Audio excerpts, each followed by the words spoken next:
What's going on, everybody? It's AG here. Let's take a look at some underclassmen that could win the Heisman Trophy next year. Bleacher Report has put out a few names here. I'm going to tell you if I agree or disagree with the names they've got listed. All right, so first up, they've got Isaac Brown at Louisville. Put up some kind of sleeper good numbers this year, actually.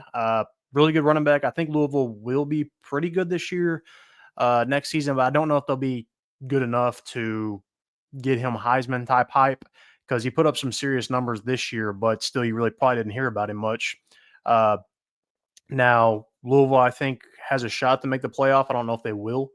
So I don't see him winning the Heisman, but he is a name to know, though. If you don't know him, he's pretty good. Next up, Nico at Tennessee.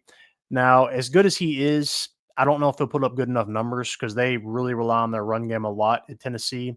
So I don't think he'll put up a good enough numbers to win the Heisman. And as good as he is, at times he's looked a little spotty when it kind of comes clutch time. Like you think of, the playoff game, he didn't do anything against Ohio State. So I don't see Nico winning it this year. DJ Lagway at Florida. Florida is kind of a sleeper team. I think could have a shot at making the playoff, believe it or not. And if they do, it's going to be a lot of DJ Lagway as why. So I think he could be a sleeper candidate to win the Heisman. Wouldn't be shocked. Whenever he kind of took over the reins last year against, the toughest schedule in all the country, Florida kind of turned it on. So DJ Lagway is legit. Sam Leavitt, Arizona State. Now, with the way they play, they rely on a lot of the run game as well. Now, I was impressed with Sam Leavitt when he was called upon. Whenever, Cam Scatterbo was out or they had to pass the ball, I was pretty impressed. I like the weapons they have around him. They've got some big receivers. He's definitely going to have to play better this year as far as just more on his plate because they don't have Cam Scatterbo. He's going to have to play better for them to make the playoff again. So if they make the playoff, he could be kind of a guy that could put up that. But I don't think he'll put up good enough numbers with just how Arizona State plays. They run the ball a lot. Arch Manning at Texas. Now, I think him staying healthy, I think he could put up good enough numbers to get some Heisman hype because Texas is going to be good. They're going to be a top 3 preseason team. And he's got the reins now. Quinn Ewers is gone. We know Sark, his offense is pretty quarterback friendly as far as they're going to put up good numbers. And Arch Manning is more of a dual threat than really Steve has had in his offense. So Arch can run, he can pass, and I don't know what weapons he's going to have at Texas. They're going to have to replace some guys, but if they can get some guys in, I think Arch Manning could win the Heisman. Dante Moore at Oregon.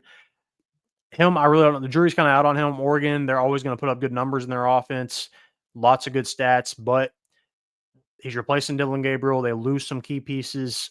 He's in the Big Ten, so those defenses are tough. I don't think he'll win the Heisman. Julian Sayin, Ohio State quarterback, so he's taking over for Will Howard. Now, he's got Jeremiah Smith out wide to launch it up to every now and then, every other play probably. They lose both their running backs, so he's going to be relied upon a lot more. Definitely should be able to put up some good numbers. Ohio State's going to be good. Similar to Texas, they're going to be a top 3 preseason team. So Julian Sayin, if he throws it to Jeremiah Smith and he catches a touchdown every time, definitely can put up some good enough numbers for that. LaNorris Sellers, probably my pick right now to win the Heisman. Awesome dual threat guy, future probably number 1 overall quarterback. And LaNorris Sellers, as far as he goes, that's as far as South Carolina is going to go. Almost carried them to the playoff this year. If you have watched him, he's pretty impressive. If you haven't, go watch him because South Carolina is going to be legit this year. Could definitely see him winning the Heisman. Collin Simmons, outside linebacker. Yeah, that one's not happening. We'll go ahead and ignore that one. Jeremiah Smith, Ohio State. I could see him I don't see him winning the Heisman probably because it's just tough for a receiver to win it. I know Travis Hunter won it, but it's tough for a receiver to win it. But I could see him getting an invite because he's going to put up some serious good numbers, and they're going to throw it up to him a lot. Bryce Underwood at Michigan. Now, I think he could get Michigan to the playoff. I don't know if he's going to put up Heisman-type numbers because Michigan runs the ball a lot. That's just not their style. So I don't see him winning the Heisman. Last on here, Ryan Williams at Alabama. Jury's out on who Alabama's quarterback is going to be. So if they can get a steady quarterback, Ryan Williams is going to be able to get open. I don't think he's probably as good as Jeremiah Smith. So if one of the receivers is going to go, it's probably going to be Smith, depending on the numbers. But if they can get a good quarterback, Kalen DeBoer does throw the ball a lot in his offense. So if they can find the right quarterback, Ryan Williams could put up some good numbers. But out of everybody on this list or not on this list, who do you think could win the Heisman next year? Let me know. Comment down below. Make sure to like this video and subscribe.